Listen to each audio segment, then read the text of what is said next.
Oleh karenanya Allah Subhanahu wa taala berfirman tentang mereka, kuntum khaira ummatin ukhrijat linnas. Sungguhnya kalian adalah umat terbaik yang Allah keluarkan bagi manusia. Dan Allah telah memuji mereka dalam banyak ayat. Di antaranya Allah berfirman, Muhammadur Rasulullah walladzina ma'ahu asyiddau 'alal kuffari rahama'u bainahum tarahum ruk'an sujjadan yabtaguna fadlan minallahi wa ridwana simahum fi wujuhim min athari sujud dzalika mathalun fit Taurat. Jadi Allah memuji para sahabat dan Allah sebutkan bahwasanya sahabat bukan cuma dipuji di Al-Qur'an, bahkan para sahabat juga telah dipuji di Taurat dan juga bahkan telah dipuji di Injil. Kata Allah Subhanahu wa taala, Muhammad Rasulullah dan orang-orang bersamanya asyiddau 'alal kuffar rahama'u bainahum. Mereka tegas terhadap orang-orang kafir dan mereka saling menyayangi di antara mereka. Tarahum ruk'an sujjada. Engkau melihat mereka itu para sahabat dalam kondisi ruku dan sujud, yaitu mereka suka beribadah. Yabtaguna fadlan minallahi wa ridwana, dan mereka ketika beribadah mencari karunia Allah dan keridhaan Allah. Jadi Allah memuji zahir mereka dan Allah juga memuji batin mereka. Allah sebutkan bahwasanya para sahabat ketika beribadah yabtaguna fadlan minallahi wa ridwana. Mereka itu mencari karunia Allah dan mencari keridhaan Allah.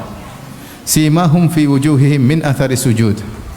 Dan tanda mereka ada bekas sujud di wajah mereka. Yaitu ada tanda kekhusyuan, tanda ketakwaan. Kemudian kata Allah, dzalika mathaluhum fit Taurat. Itulah perumpamaan para sahabat dalam Taurat. Jadi para sahabat sudah dipuji di Taurat. Sahabat Nabi Muhammad sallallahu alaihi wasallam sudah tersebutkan, bukan cuma Nabi yang kita tahu, yang disebutkan dalam Taurat dan Injil Nabi sallallahu alaihi wasallam itu jelas ya. Alladzi yajidunahu maktuban indahum fit Taurati wal Injil. Kata Allah, yang mereka dapati Muhammad telah tertulis di Taurat dan Injil. Ternyata bukan Muhammad sallallahu alaihi wasallam saja, bahkan para sahabat Nabi juga sudah terpuji di Taurat. Kemudian kata Allah, wa mathaluhum fil Injil kazar'in akhraja shata'ahu fa'azarahu fastaghladha fastawa 'ala suqihi yu'jibu az-zurra'a liyaghidha bihimul kuffar. Adapun perumpamaan para sahabat di Injil seperti tumbuhan yang tumbuh kemudian membesar kokoh di atas tunasnya ya. Kemudian liyaghidha yu'jibu az-zurra', yang membuat para penanam menjadi senang dengan tumbuhan tersebut. Liyaghidha bihimul kuffar, untuk membuat orang-orang kafir menjadi marah. Jadi Allah gambarkan para sahabat itu seperti seorang penanam yang bercocok tanam, dia tanam tunasnya, kemudian tumbuh semakin indah, semakin indah, semakin kokoh, sehingga yang menanam menjadi bahagia melihat hasil tanamannya.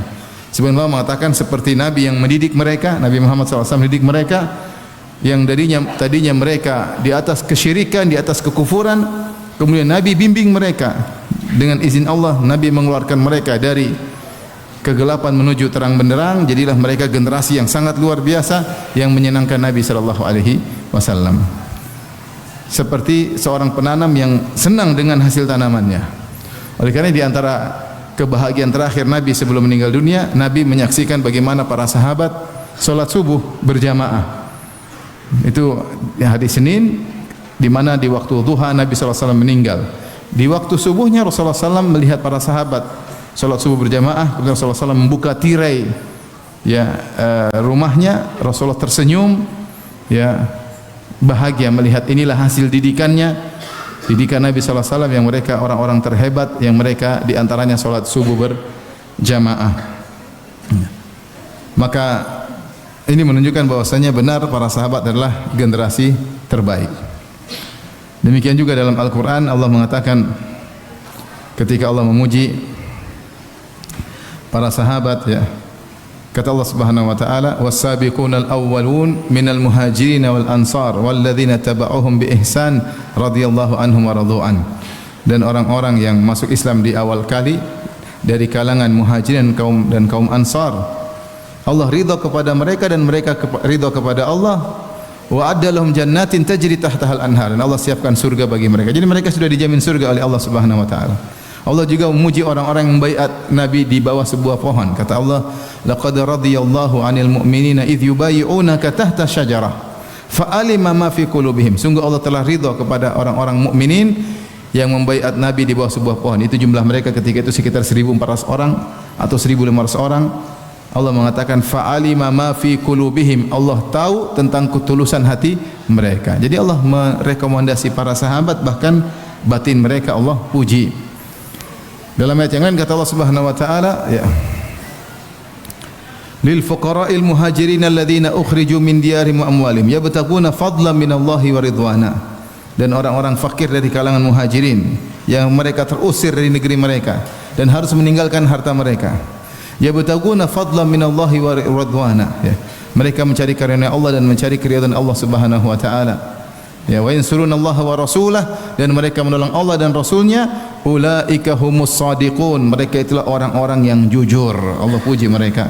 Puji bagaimana zahir mereka yang rela meninggalkan kampung halaman, meninggalkan harta kekayaan, mencari keridhaan Allah, dan Allah bilang mereka itulah orang-orang yang jujur imannya. Setelah itu Allah memuji kaum Ansar. Walladzina tabawwa'u ad-dara wal imana min qablihim yuhibbuna man hajara ilaihim wa la yajiduna fi sudurihim hajatan mimma utu wa yu'thiruna ala anfusihim walau kana bihim khasasah wa may yuqashuha nafsi fa ulaika humul muflihun.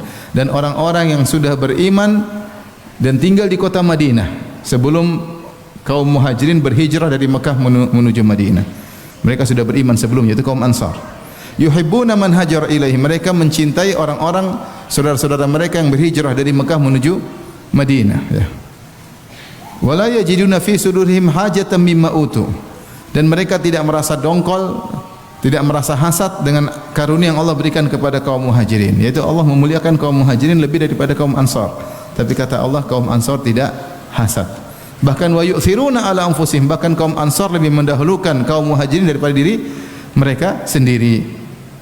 Walau kana bihim khasasah, padahal mereka sendiri dalam kondisi perlu, tapi mereka mendahulukan saudara-saudara mereka dari kaum Muhajirin. Setelah itu Allah berfirman, wa ma yuqashuha nafsihi fa ulaika humul muflihun. Siapa yang Allah bersihkan dari sikap pelit, maka sungguh dia adalah termasuk orang yang beruntung. Ini semua sengaja saya bawakan, artinya pujian Allah kepada para sahabat dalam Al-Qur'an banyak, ya. Apalagi pujian Nabi sallallahu alaihi wasallam kepada para sahabat dalam hadis juga sangat banyak. Jadi antaranya Nabi sallallahu alaihi wasallam bersabda, khairun nasi qarni thumma alladhina yalunahum thumma alladhina yalunahum. Sebaik-baik manusia adalah generasiku, kemudian yang setelahnya, kemudian yang setelahnya. Jadi mereka inilah generasi pilihan yang Allah pilihkan untuk menemani Nabi sallallahu alaihi wasallam dan mengemban risalah Allah, dakwah untuk disebarkan ke seluruh penjuru alam semesta. Saya bacakan perkataan Ibnu Mas'ud. Ibnu Mas'ud radhiyallahu anhu salah seorang sahabat senior yang masuk Islam di awal-awal Islam, ya, di awal di kota Mekah, yang pertama kali membaca Al-Qur'an dengan dari kalangan para sahabat, membaca Quran dengan keras-keras, baca surat Ar-Rahman sehingga digebukin oleh orang-orang kafir Quraisy, ya. Inilah Ibnu Mas'ud radhiyallahu anhu yang kata Rasulullah sallallahu alaihi wasallam, man ahabba an yaqra al-Qur'an qaddan tariyan kama unzil falyaqra bi qiraati ummi ibnu ummi abdin. Kata Nabi sallallahu alaihi wasallam, siapa yang ingin baca Quran seperti turun aslinya, masih segar, bacalah seperti yang dibaca oleh Ibnu Ummi Abdin, yaitu Ibnu Mas'ud, salah seorang yang ahli Al-Qur'an. Apa kata Ibnu Mas'ud radhiyallahu anhu? Man kana mustannan, siapa yang ingin meneladani, falyastan biman qad mat, ya, falyastanna biman qad mat, ya. Maka hendaknya dia mencontohi orang yang sudah meninggal dunia, yaitu para sahabat yang sudah meninggal dunia. Fa innal hayya la tu'man alaihi fitnah, karena orang yang masih hidup tidak aman darinya fitnah. Sekarang ya dia baik, bagaimana penghujungnya kita enggak tahu. Tapi kalau para sahabat Abu Bakar, Umar, Utsman, jelas mereka meninggal di atas apa? Keimanan. Jadi kalau mau contohi mereka yang sudah meninggal. Jelas dicontohi, jelas diteladani. Sekarang enggak jelas. Diteladani tahu-tahu bikin kasus. Diteladani tahu-tahu masalah di penghujung hayatnya. Diteladani tahu-tahu berubah, Darinya istiqamah berubah jadi pelaku dosa. Diteladani tahu-tahu murtad misalnya. Orang yang hidup tidak aman dari fitnah. Siapa yang dimaksud Ibnu Mas'ud? Ikuti yang sudah meninggal. Kata Ibnu Mas'ud, ulaika ashabu Muhammadin sallallahu alaihi wasallam. Mereka itulah para sahabat Nabi. Kalau ingin berteladan, maka berteladanlah kepada para sahabat Nabi sallallahu alaihi wasallam. Kemudian Ibnu Mas'ud muji mereka. Kata Ibnu Mas'ud, kanu afdhala hadhil ummah. Mereka adalah umat, itu generasi terbaik dari umat ini. Abarraha quluban. Mereka adalah orang-orang yang hatinya terbaik. Wa a'maqaha ilman. Orang-orang yang paling dalam ilmunya, yaitu para sahabat. Wa aqallaha takallufan. Yang jauh dari sikap berlebih-lebihan, para sahabat. Ikhtarahumullahu li suhbati nabiyhi. Allah pilih mereka, para sahabat, untuk menemani Nabi Muhammad sallallahu alaihi wasallam. Wa li iqamati dinihi, dan untuk menegakkan agama Allah Subhanahu wa taala. Fa'rifu lahum fadlahum, maka kenalilah kemuliaan para sahabat. Wattabi'uhum ala atharihim, dan ikutilah mereka dengan menapak jejaki ya peninggalan mereka. Wa tamassaku bimastata'tum min akhlaqihim wa siyarihim. Berpegang teguhlah yang semampu kalian dari akhlak mereka dan dari contoh-contoh keteladanan mereka, perjalanan hidup mereka. Fa innahum kanu alal huda al mustaqim. Sungguhnya mereka di atas petunjuk yang lurus. Ini perkataan yang indah dari Ibnu Mas'ud. Dia mengatakan afdalu hadhil ummah sahabah. As-sahabah, bahwasanya umat Islam ini yang terbaik adalah sahabat Nabi sallallahu alaihi wasallam. Kemudian mereka abarraha quluban, yang paling baik hatinya adalah hati para sahabat. Wa a'maqaha ilman, yang paling dalam ilmunya adalah para sahabat. Wa aqallaha takallufan, yang paling tidak suka mencari-cari hal yang berlebih-lebihan, itu para sahabat. Umat yang Allah sengaja pilih mereka untuk menemani Nabi sallallahu alaihi wasallam. Maka kalau ditanya siapa umat terbaik, kita bilang secara umum umat-umat para nabi itulah umat terbaik. Umat terbaik di zaman Nabi Musa adalah sahabat Nabi Musa alaihissalam. Umat terbaik di zaman Nabi Isa adalah murid-murid siapa? Nabi Isa. Setiap umat dari para nabi yang terbaik adalah murid-murid para nabi tersebut. Dan umat yang terbaik, umat Islam, adalah murid-muridnya Nabi Muhammad SAW. Dan umat seluruhnya dari seluruhnya adalah murid-murid Muhammad SAW. Murid-murid Nabi Muhammad SAW. Sahabat Nabi Muhammad SAW lebih afdal daripada sahabatnya Nabi Isa, lebih afdal daripada sahabatnya Nabi Musa, dan lebih afdal daripada para sahabat nabi-nabi yang lain. Karena Allah berkata, kuntum khaira ummah, kalian adalah umat yang terbaik. Wa kadzalika ja'alnakum ummatan wasata, demikianlah kami jadikan kalian adalah umat yang tengah. Jadi maknanya adalah umat yang terbaik. Ini agar kita ngerti bagaimana para sahabat bukan sembarang generasi. Baik, kenapa para sahabat adalah generasi terbaik? Karena sebagaimana banyak sebab ya. Di antara sebabnya dijelaskan oleh Ibnu Qayyim rahimahullahu taala. Karena para sahabat mereka adalah generasi yang bertemu dengan kerusakan di puncak-puncak kerusakan. Mereka menemukan kegelapan di dalam kegelapan yang benar-benar rusak, yaitu di zaman jahiliyah. Mereka mendapati zaman jahiliyah. Dan zaman jahiliyah paling rusak di puncak-puncaknya sebelum diutusnya Nabi Muhammad sallallahu alaihi wasallam. Kita tahu sebelum Nabi diutus, Nabi terakhir sebelum Nabi Muhammad siapa? Nabi siapa? Nabi Isa alaihissalam. Dan antara Nabi Isa ada fatrah antara Nabi Isa dan Nabi Muhammad sallallahu alaihi wasallam. Nabi Muhammad sallallahu alaihi wasallam lahir sekitar 570 sekian, 571 Masehi. Nabi Isa diangkat mungkin sekitar 30 Masehi atau 33 Masehi. Jadi 33 dengan 571 itu 550-an tahun. Ada kekosongan, tidak ada nabi. Dan ratusan tahun ini, 500 tahun ini sudah cukup membuat, karena kosongnya nabi ya, membuat rusaknya alam. Berbeda sebelum Nabi Isa ada nabi-nabi terus. Dari sejak Nabi Ibrahim, Nabi Ishak, Nabi Yakub, ada Nabi apa? Yusuf ya. Nabi Yusuf, ada Nabi Musa, dari Nabi Musa kemudian Nabi Bani Israel. Sampai di zaman Nabi Isa saja ada banyak nabi, ada Nabi Zakaria, ada Nabi Yahya, ada Nabi Isa. Setelah Nabi Isa diangkat oleh Allah Subhanahu wa taala, terjadi kerusakan. Jadi kerusakan. ratusan tahun tidak ada nabi. Maka disitulah Rasulullah SAW pernah bersabda, Inna Allah nadhara ila ahlil ardi famaqatahum arabahum wa ajamahum illa baqaya min ahlil kitab. Allah melihat kepada penghuni bumi, Allah murka kepada mereka semua. Itu di zaman sebelum Nabi diutus.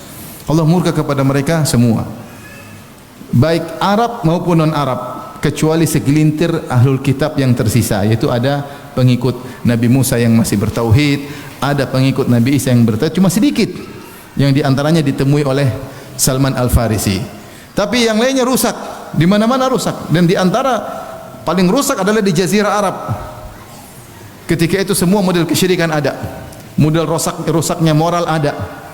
Yang nyembah berhala, di sekeliling Ka'bah aja 360 berhala. Makanya kota Mekah ketika itu adalah sebenarnya salah satu tempat pusat wisata religi.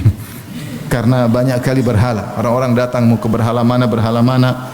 Ini berhala spesial apa, ramai. Ya, rusak. Orang menyembah batu, dukun-dukun banyak, penyihir banyak di zaman tersebut. Ya, jimat-jimat, khurafat-khurafat, tatoyur-tatoyur, pamali-pamali, semua ada sebelum Nabi diutus. Jimat dipasang di badan, di kalung, di tangan, dipasang di onta.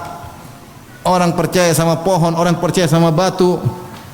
Di zaman Nabi ada majusi penyembah api, ada penyembah matahari, malaikat diibadahi, jin diibadahi, orang-orang soleh diibadahi. Segala model kerusakan ketika itu ada. Moral rusak di zaman Nabi sebelum Nabi diutus. Judi luar biasa, orang main judi, ya. Kemudian khamar, bir luar biasa. Sampai bir adalah boleh dikatakan di zaman itu adalah minuman kesuksesan. Siapa yang sukses minum bir, tanda bahwasanya lagi sukses. Ada duit untuk beli apa? Bir, ya. Khamar, ya. Rusak. Kemudian zina luar biasa, ya. Pernikahan dengan berbagai macam modelnya. Ini sebagaimana saya pernah jelaskan dalam sirah. Artinya maksud ini rusak-rusaknya ketika itu. Dan masa rusak-rusak ini belum ada pembunuhan di antara mereka, anak-anak dibunuh hidup-hidup, punya anak perempuan dibunuh hidup-hidup. Rusak kayak apa ini? Pertikaian di antara kabilah satu dan kabilah yang lain. Masing-masing kabilah berkuasa sampai mereka ada namanya bulan-bulan haram, yaitu dilarang perang 4 bulan. Habis itu perang kerjanya. Habis itu perang. Kerjanya perang, berantem, berkelahi, bunuh-bunuhan, ngeri. Jadi secara moral rusak, secara akidah rusak. Ya. Itu zaman rusak-rusaknya itu ada para sahabat yang hidup. Ada Umar, ada Abu Bakar, ada Utsman, ada Ali, ada sahabat-sahabat yang lain. Jadi mereka mendapati ya kerusakan dengan terperinci. Setelah itu mereka kemudian beriman kepada Nabi SAW, kemudian mereka mendapati ajaran kebaikan secara terperinci. Inilah diantara menjadikan para sahabat di antara generasi termulia, karena mereka mendapati kerusakan secara terperinci di zaman tersebut, dan di antaranya mereka juga pelaku kerusakan-kerusakan tersebut. Setelah itu mereka mendapati cahaya Islam dengan kebaikan yang terperinci dan mereka melakukannya. Dan orang seperti ini di puncak kesempurnaan. Pernah nakal, nakalnya luar biasa. Tahu bagaimana bahaya-bahaya kenakalan, kemudian dapat hidayah dan secara terperinci. Maka tidak ada yang seperti para sahabat, kata Ibnu Qayyim rahimahullah taala. Allah berfirman, "Wa kadzalika nufassilul ayati wa litastabina sabilul mujrimin." Demikianlah kami makan yang lemah, hukum rimba. Dia jelaskan kerusakan-kerusakan sampai datang kepada kami seorang nabi yang kami kenal nasabnya, kami kenal akhlaknya. Maka nabi tersebut mengeluarkan kami dari keburukan menuju ke jalan yang terang benderang. Ya. Inilah salah satu sebab kenapa para sahabat adalah generasi terbaik. Kemudian di antara sebab kenapa para sahabat generasi terbaik, ya, karena mereka dibimbing langsung oleh siapa? Nabi Muhammad sallallahu alaihi wasallam. Guru mereka langsung Nabi. Kita dapati misalnya ketemu seperti guru kita Syekh Abdul Musa Al-Abbad hafizahullah taala, yang sekarang usianya mungkin sudah 94 atau lebih, ya. Bagaimana orangnya tawadhu, bagaimana orangnya rendah hati, bagaimana orangnya begitu murah hati, suka bersedekah, suka membantu para penuntut ilmu, luar biasa. Mungkin bilang ini Masya Allah, sampai ada yang mengatakan baqiyatus salaf. Dahulu zaman saya kuliah, mereka bilang inilah sisa-sisa ulama salaf, Syekh Abdul Muhsin Al-Abbad. Tapi kalau kita lihat kok bisa demikian, tidak usah heran, karena gurunya dulu Syekh bin Baz rahimahullahu ta'ala. Kenapa dia begitu? Karena gurunya siapa? Syekh bin Baz rahimahullahu ta'ala. Syekh bin Baz ma'ruf ilmunya, akhlaknya, zuhudnya dan kedermawanannya luar biasa. Ini salah satu muridnya. Ya. Kalau kita dengar cerita sahabat yang luar biasa, bayangkan ada sahabat namanya Abbad bin Bishr radhiyallahu taala anhu. Ketika dia sedang salat malam, tahu-tahu dipanah. Panah sekali, dia lanjutkan salat malam. Panah kedua kena tubuhnya oleh musuh, dia lanjut salat malam. Panah ketiga, dia lanjut salat malam, kemudian selesai. Kemudian dia bangunkan Ammar bin Yasir. Ammar bin Yasir mengatakan, kenapa kok tidak langsung dari awal panah pertama? Kata dia, saya sedang salat malam, sedang baca surat Al-Kahfi. Tidak ingin putus tengah jalan, subhanallah. Kalau kita baru digigit tawon langsung selesai salatnya, buyar. Kok bisa ada seperti ini? Jangan heran, karena gurunya siapa? Nabi Muhammad sallallahu alaihi wasallam. Idza urifa sabab batalal ajab. Kata pepatah, jika diketahui sebabnya maka tidak usah heran. Siapa? Kalau kita dengar bagaimana ada seorang mengorbankan seluruh hartanya berulang-ulang, infak seluruh hartanya berulang-ulang. Dialah siapa? Abu Bakar As-Siddiq radhiyallahu taala anhu. Infak seluruh hartanya. Sampai ketika perang Tabuk dia infakkan seluruh hartanya. Rasulullah SAW mengatakan, "Ma abqaita li ahlik?" Apa yang kau tinggalkan, sisakan buat keluargamu? Kata Abu Bakar, "Abqaitu lahumullah wa rasulah." Aku tinggalkan buat mereka Allah dan Rasulnya. Seluruh harta dia infakkan. Tidak usah heran, karena gurunya siapa? Rasulullah sallallahu alaihi wasallam. Jadi kita kalau baca sejarah para sahabat ya, luar biasa, seakan-akan dongeng ya. Seakan-akan dongeng bagi dermawan mereka, pengorbanan mereka, keberanian mereka luar biasa. Tapi enggak usah heran, karena gurunya adalah Nabi sallallahu alaihi wasallam. Maka di antara yang menjadikan para sahabat adalah generasi terbaik karena gurunya adalah manusia terbaik di alam semesta. Yang Allah berfirman, ya, wa innaka la ala khuluqin azim. Kata Allah, sungguhnya engkau wahai Muhammad berada di atas akhlak yang agung. Kata sebagian ulama memuji Nabi Muhammad SAW, mereka berkata, setiap orang kalau ditempelin sama akhlak yang agung maka jadi mulia. Ada orang biasa-biasa tapi ketika dia jujur orang puji dia. Ada orang biasa-biasa tapi ketika dia ditempeli oleh akhlak dermawan maka orang memujinya. Semua orang begitu kecuali Nabi. Kalau Nabi karena ya ketika ditempelin oleh Nabi, akhlak tersebut menjadi sangat mulia. Jadi akhlak tersebut malah Nabi yang berjasa kepada akhlak, karena dengan adanya baru ketahui ternyata ada akhlak seperti ini yang sebelumnya belum pernah ada. Karena ketika akhlak tersebut nempel pada Nabi ternyata jadi luar biasa. Akhlaknya sungguh luar biasa. Ketika menempel pada siapa? Nabi sallallahu alaihi wasallam. Maka Nabi tunjukkan bagaimana kejujuran yang luar biasa, kedermawanan yang luar biasa, kezuhudan yang luar biasa, keberanian yang luar biasa. Ya. Yang kalau nempel di tempat lain tidak pernah muncul seperti itu. Ini Rasulullah sallallahu alaihi wasallam. Nah, guru para sahabat adalah Rasulullah sallallahu alaihi wasallam. Yang mereka melihat langsung bagaimana akhlak Nabi sallallahu alaihi wasallam. Yang Allah memuji Nabi dengan berkata, "Wa innaka la ala khuluqin azim." Sungguhnya engkau berada di atas perangai yang sangat agung. Jadi wajar para sahabat menjadi generasi terbaik yang bimbing mereka Nabi sallallahu alaihi wasallam. Kemudian bukan cuma Nabi yang mengawasi mereka, bahkan Allah Subhanahu wa taala mengawasi ya, bagaimana ketika para sahabat menjalani perintah-perintah Nabi. Jadi saya tanya sama antum, manusia pertama kali yang menjalankan perintah Nabi siapa? Para sahabat kan? Yang pertama kali menerima ajaran Nabi para sahabat, yang pertama kali mempraktekkan ajaran Nabi adalah para sahabat. Ketika mereka mempraktekkan, terkadang mereka melakukan kesalahan dan ditegur oleh Nabi sallallahu alaihi wasallam. Terkadang yang tegur langsung adalah siapa? Allah. Dan betapa sering turun ayat-ayat menegur para sahabat.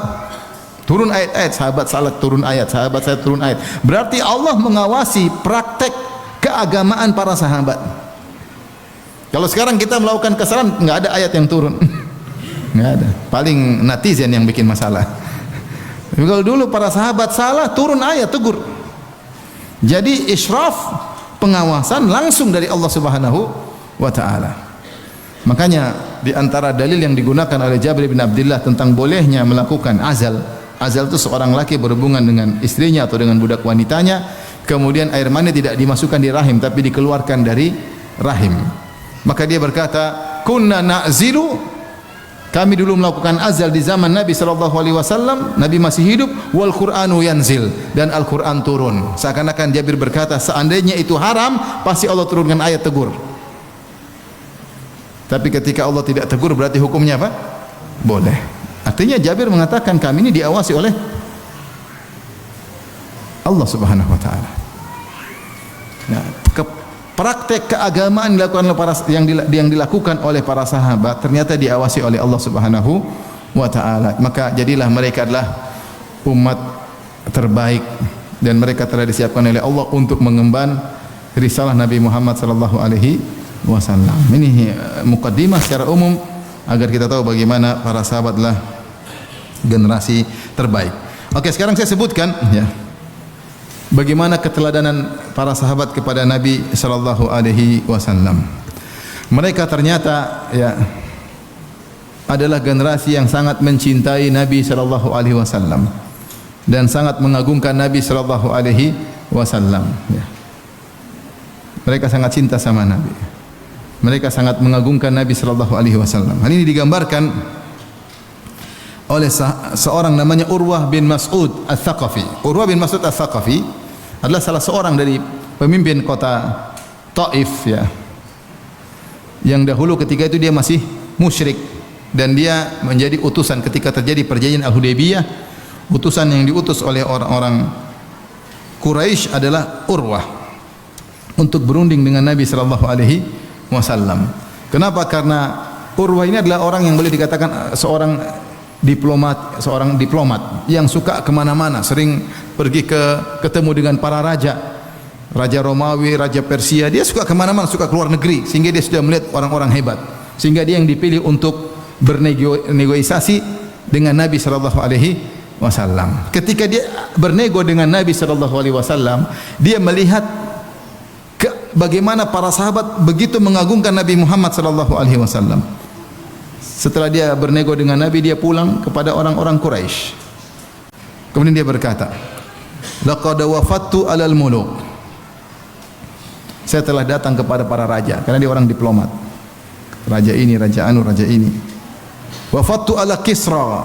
Saya pernah pergi ke raja Persia. Saya pernah ketemu bagaimana raja Persia dan bagaimana anak buahnya. Saya tahu. Wa Kaisar, dan saya pernah ketemu dengan Kaisar, raja Romawi, bagaimana rajanya dan bagaimana sikap ring satunya kepada sang raja. Saya pernah lihat. Wan Najasyi, dan saya pernah ke Najasyi, raja Habasyah, bagaimana ring satunya bersikap kepada dia. Urwah bin Mas'ud tahu, wallahi in ra'aitu malikan qad yu'azzimuhu ashabuhu ma yu'azzimu ashabu Muhammadan. Demi Allah, saya tidak pernah melihat orang-orang terdekat raja mengagungkan raja sebagaimana para sahabat mengagungkan Nabi sallallahu alaihi wasallam. Ring satunya Kaisar mengagungkan Kaisar tidak seperti para sahabat mengagungkan Nabi sallallahu alaihi wasallam. Ring satunya Kisra, raja Persia, mengagungkan sang raja tidak sebagaimana sahabat-sahabat Nabi mengagungkan Nabi Muhammad sallallahu alaihi wasallam. Ring satunya Najasyi, ketika mengagungkan raja Najasyi tidak sebagaimana pengagungan para sahabat Nabi kepada Nabi. Maka dia berkata, in ra'aitu malikan qad yu'azzimuhu ashabuhu ma yu'azzimu ashabu Muhammadan. Tidak ada seorang raja pun yang pengikutnya mengagungkan sang raja dengan pengagungan yang dilakukan oleh para sahabat Nabi kepada Nabi. Sahabat Muhammad kepada Muhammad. Wallahi in tanakhama nakhamatan illa waqa'at fi kaffi wahidin minhum fadallaka biha wajhahu wa jildahu. Kata dia, demi Allah, tidaklah Nabi kemudian buang ludah kecuali ludah tersebut jatuh di tangan salah seorang dari para sahabat. Tidak jatuh ke tanah, diambil kemudian digosokkan ke tubuh mereka. Mereka bertabaruk dengan ludah siapa? Nabi, dengan dahak Nabi sallallahu alaihi wasallam. Karena Nabi seluruhnya berkah. Wa idza amarahum ibtadaru amrahu. Perhatikan, kalau dia perintah sesuatu, semua bersegera menjalankan perintahnya. Para sahabat Nabi sallallahu alaihi wasallam dengan begitu semangat dan gembira, tidak seperti raja-raja yang lain. Ya. Mungkin ada raja, anak buahnya berani karena ngantuk sedikit dibunuh. Ini enggak. Dia semangat karena cinta kepada siapa? Nabi, karena mengagungkan Nabi. Nabi perintah, semuanya semangat. Wa idza tawaddaa kadu yaqtatiluna ala wudhu'ihi. Kalau Muhammad berwudu, mereka rebut-rebutan mengambil sisa wudu Nabi sallallahu alaihi wasallam. Wa idza takallama, kalau Nabi berbicara, khafadu aswatahum indahu. Semuanya langsung diam dengarin perkataan Nabi sallallahu alaihi wasallam. Wa ma yuhidduna an-nadhar ilaihi ta'dhiman lahu. Mereka tidak pernah memandang Nabi dengan tajam mata karena mengagungkan Nabi. Sampai Amr bin As berkata, kalau kau menyuruhku untuk mensifati wajah Nabi, aku tidak mampu, karena aku mengagungkan. Tidak mampu lihat Nabi lama-lama karena pengagungan terhadap Rasulullah sallallahu alaihi wasallam. Kalau Nabi bermajlis, sahabat duduk seakan-akan di atas kepala mereka ada burung, begitu tenang di hadapan Nabi sallallahu alaihi wasallam. Urwah bin Mas'ud mengatakan, aku tidak pernah lihat ada pengikut raja yang mengagungkan raja manapun seperti pengikut Muhammad yang mengagungkan siapa? Muhammad. Ini gambaran tentang para sahabat yang dilihat langsung oleh Urwah bin Mas'ud Ats-Tsaqafi, dan dia ketika itu masih musyrik. Kemudian dia akhirnya masuk Islam.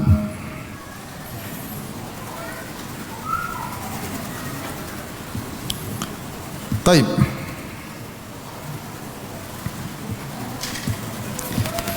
Ini secara umum bagaimana para sahabat begitu mengagungkan Nabi sallallahu alaihi wasallam. Adapun contoh secara kasus per kasus bagaimana para sahabat, maka kita akan sebutkan bagaimana mereka benar-benar mencintai Nabi dan menjalankan perintah Nabi sallallahu alaihi wasallam. Contoh, ketika perang Tabuk, maka Rasulullah SAW suruh untuk bersedekah. Rasulullah SAW juga suruh untuk berangkat. Yang Allah mengatakan fi sa'atil usrah, yaitu di saat yang berat. Ya, perang tersebut berat karena harus berjalan dari Madinah menuju Tabuk sekitar 700 kilometer. Kemudian di musim panas ketika itu. Dan ketika itu korma-korma mulai panen. Godaan luar biasa, pengen panen korma. Jalan panas. Pergi ke negeri Syam, ke tempat yang mereka tidak pernah capai sebelumnya, untuk melawan Romawi. Yang Romawi ketika itu mungkin pasukannya jutaan pasukan, sementara kaum muslimin cuma 30.000 orang. Maka itu perang yang sangat berat. Tapi bagaimana para sahabat semangat. Di antara mereka ada yang bersedekah 1 sa', mereka sedekah semampunya. Ada yang tidak bisa sedekah. Dan di antara mereka ada yang minta untuk berangkat. Ya Rasulullah, saya ingin berangkat. Adakah tunggangan? Saya ingin berangkat berjihad. Wah, berat. Jalan 700 kilo, waduh, panas-panas. Makanan kurang, ya. Lawannya musuhnya Romawi, mungkin ratusan ribu yang mau kita hadapi. Enak di rumah, lagi panen korma. Berat ketika itu. Maka Allah mengatakan fi sa'atil usrah. Tapi ada sebahagian sahabat yang seperti itu, nangis. Kalau tidak salah mereka digelar dengan bakkaun, orang-orang yang menangis. Kenapa menangis? Karena tidak bisa ikut jihad. Ini para sahabat. Tubayyuna Rasulullah, tidakkah kalian membaiat lagi Rasulullah sallallahu alaihi wasallam? Kami baru baiat. Rasulullah, tidakkah kalian baiat lagi?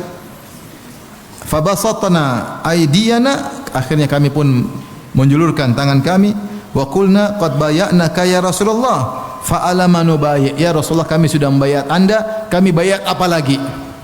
Mau bayat apa lagi? Sudah bayat, siap Islam, siap tunduk, siap taat.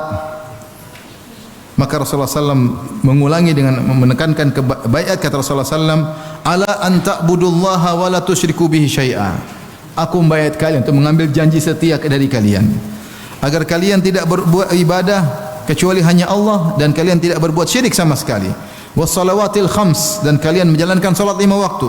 Wa tuti'u, dan kalian taat. Wa asarra kalimatan khafiyatan. Kemudian Rasulullah SAW menyebutkan kalimat yang samar, benar-benar dijalankan perintah Nabi sallallahu alaihi wasallam. Qurtubi berkata rahimahullah, wa akhadahu sallallahu alaihi wasallam ala ashabihi fil bai'ah alla yas'alu ahadan syai'an. Dan Rasulullah SAW mengambil janji dari para sahabatnya ketika baiat agar mereka tidak meminta kepada seorang pun apapun, jangan minta apapun kepada seorang pun. Ya, hammalalahum ala makarimil akhlak. Ternyata ini menjadikan mereka berakhlak mulia.